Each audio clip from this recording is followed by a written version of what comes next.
Hello and namaste everyone. I am Mithil Rajai and you are welcome to the first video of Vector IJK.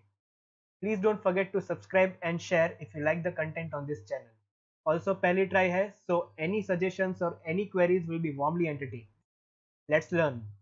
In this video, I'll discuss a question from current electricity which many students find it difficult to understand. The issue with this question is even if the solution is given to you, you may not be able to understand the solution. The simple reason is you may not be able to understand the geometry of the question. So let me just show you. Find equivalent resistance across 1 and 2 if each edge represents a resistor of resistance R.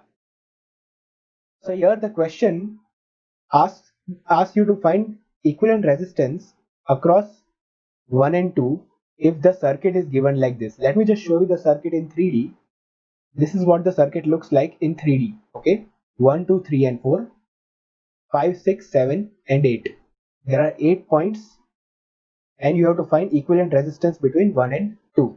Remember that each of the edges has a resistance R.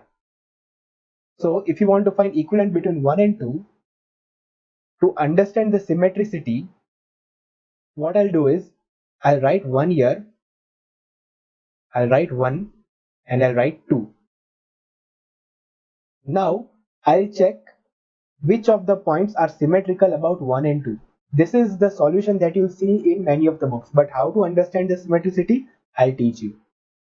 So let me just assume that the cube is made up of sides A by A by A. Okay, A by A by A, all the sides are A. So now try to imagine any point. Let me take for example point number 4. If I talk about point 4, what is the distance of point 4 from 1? The answer is A. Alright. And what is the distance of point 4 from 2? The answer is root 2A. Now your job is to find one more point which is again A distance away from 1 and root 2A distance away from 2. Okay, find one more point which is A distance away from 1 and root 2A distance away from 2. So the other point which comes to mind is point number 5, right? Because point number 5, if you see properly, point number 5, this is point 5, is A distance away from 1 and root 2A distance away. Remember the hypotenuse, root 2A distance away, the diagonal of the square, root 2A distance away from 2. So I'll write point number 5 as my other point. Point number 5 as my other point. So what I've established here is that 4 and 5 are both A and root 2A distances from 1 and 2 respectively. So I can say that 4 and 5 are symmetrical about 1 and 2. Okay, because if you start moving, say if the current starts coming from 1 and exiting from 2, then the current has equal probability of going from 1 to 4 and 1 to 2 while it knows that its destination is from 1 to 2, because 4 and 5 are symmetrical about 2. So the current will split equally in this one and this one, okay, from 1 to 4 and 1 to 5. Similarly, if I want to find another set of points which is again symmetrical about 1 and 2, I'll again write 1 here and 2 here, and this time let me take point 3.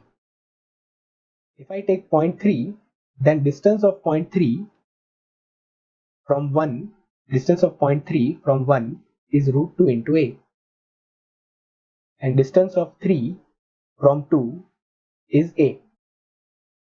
So I need to find one more point which is again root 2A distance away from 1 and A distance away from 2. Another point which is root 2A distance away from 1 and A distance away from 2 is obviously point number 6. If you see properly, 1 to 6 is root 2A and 6 to 2 is A. So the answer for this point will be 6. So that means 3 and 4, 3 and 6 are symmetrical about 1 and 2.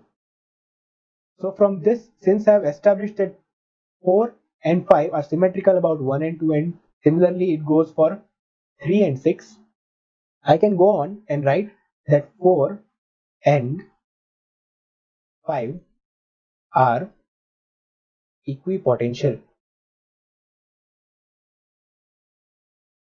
Are equipotential. Similarly, 3 and 6 are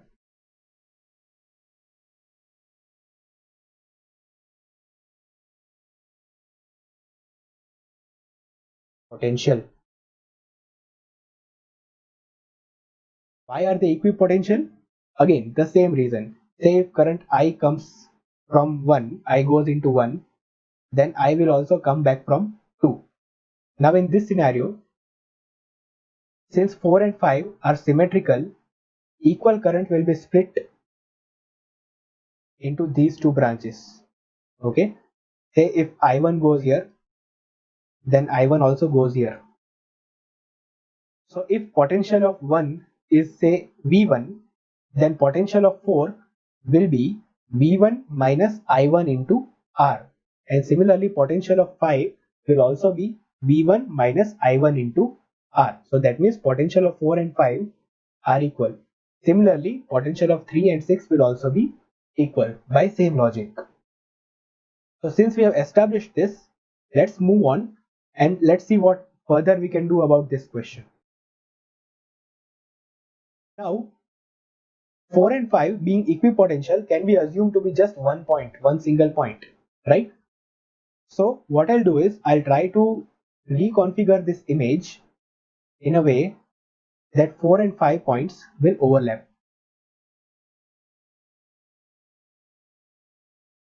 Now see, the 4 and the fifth point, this is the fifth point, the fourth point are overlapping. Why am I making them overlap?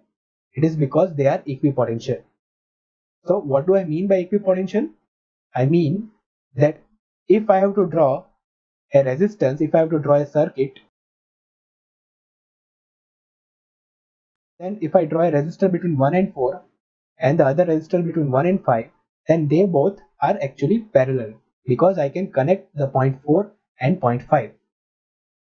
I can connect point 4 and point 5 and assume that this resistor and this resistor are in parallel.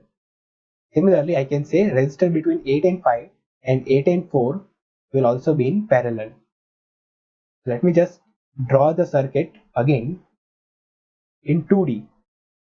So I have point 1, I have point 1, point 2. Between 1 and 2, obviously there is one resistor which is R. I'll just draw that. Between 1 and 4 and 1 and 5 are each one resistor, but since 4 and 5 are equipotential, I can just draw one point for 4 and 5. Similarly, I can draw for 3 and 6. Okay. So there is one resistor between 1 and 4 and 1 and 5. So I'll draw them like this.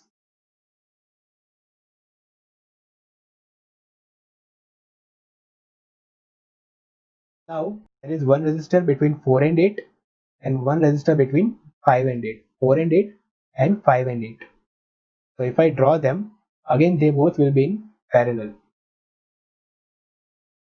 I'll mark my 8th point here. Mark my 8th point here and draw the two resistors.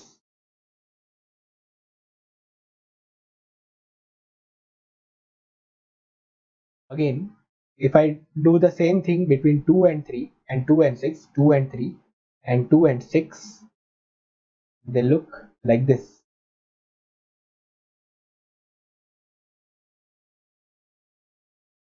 This is my 8th point and my 7th point will be here.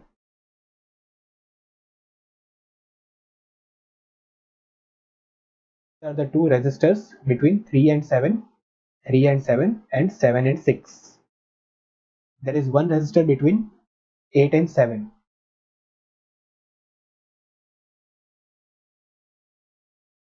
All of these resistors are R. Now further, there is one resistor between 4 and 3. Right? There is one resistor between 4 and 3 and one between 5 and 6. This is 4 and 3 and one between 5 and 6. So I'll draw these two also.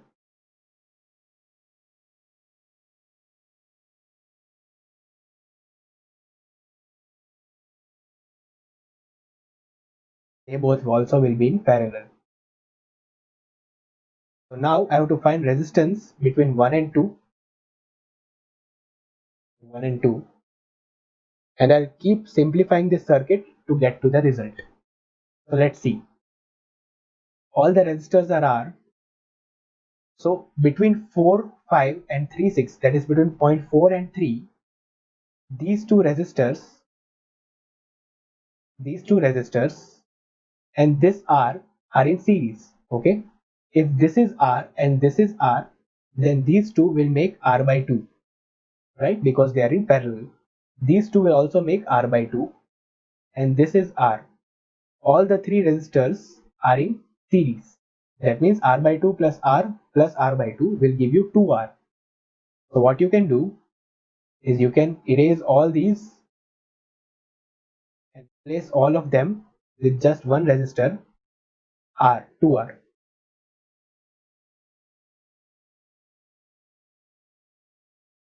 Further, this 2R, this R and this R are in parallel.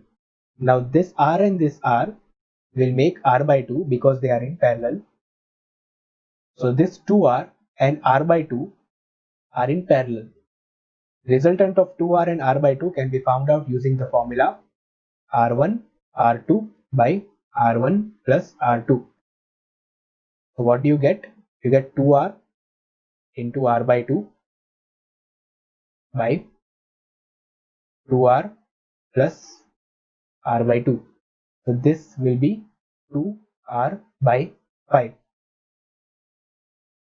So you can replace all these three with just one resistor, that is 2R by 5.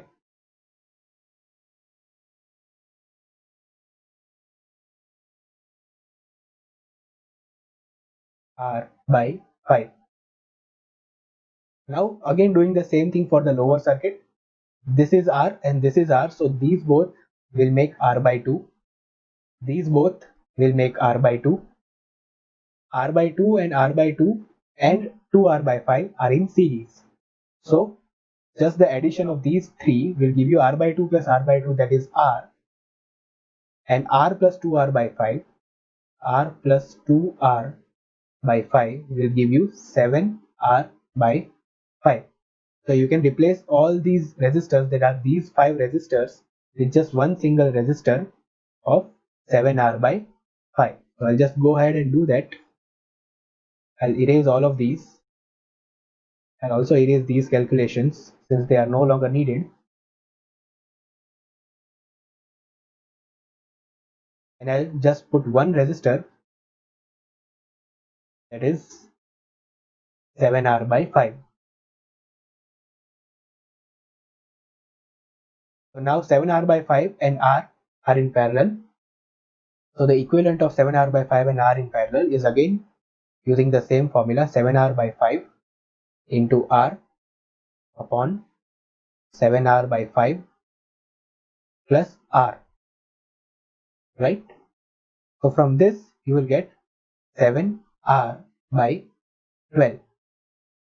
So again you can just have one resistor between 1 and 2, and that will be the equivalent resistance of the circuit, that is 7R by 12. So this is the solution of the question. I hope you enjoyed it, and if you liked the video, please hit the subscribe button and the bell icon if you are so enthusiastic about my channel. Thank you.